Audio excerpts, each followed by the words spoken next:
çərxəçi xan Məndə sığar iki cahan, mən bu cahana sığmazam. Kövfəri naməkan mənəm, könlü məkana sığmazam.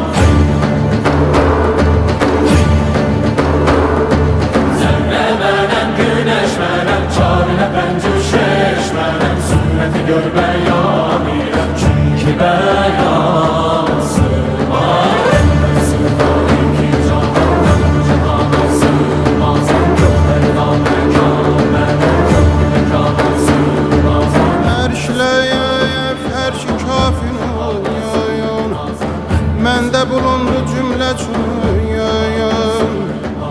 Sən bu nişanla bil məni, bil ki nişanə sığmazam.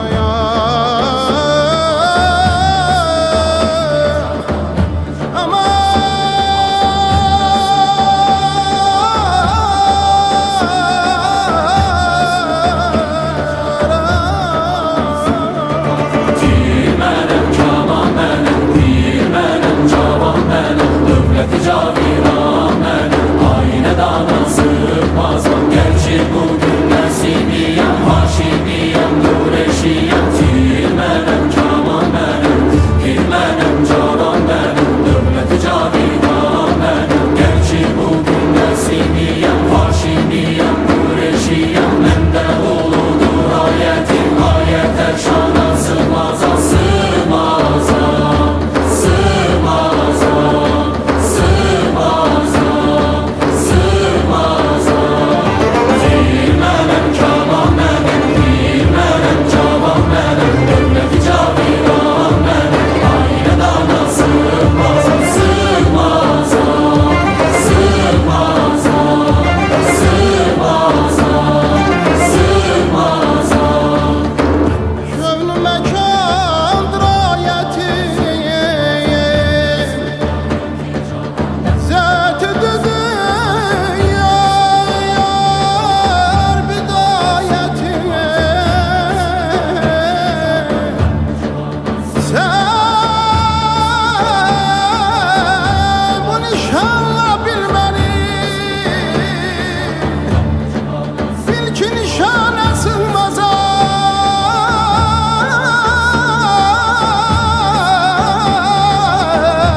Cahan mən bu cahana sığmazam. Gövhəri naməkan mənəm, könlü məkana sığmazam.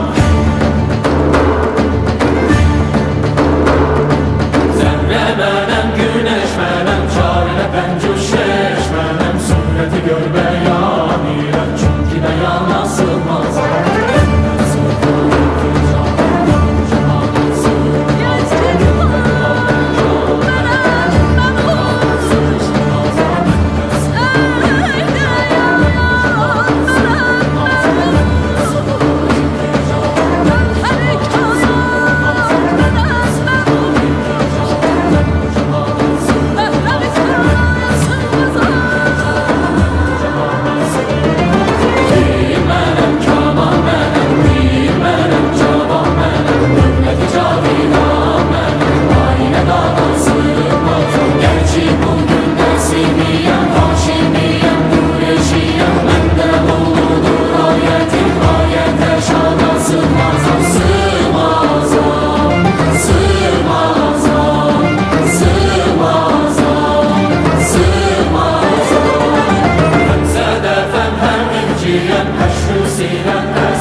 Şəkər mənəm şəkər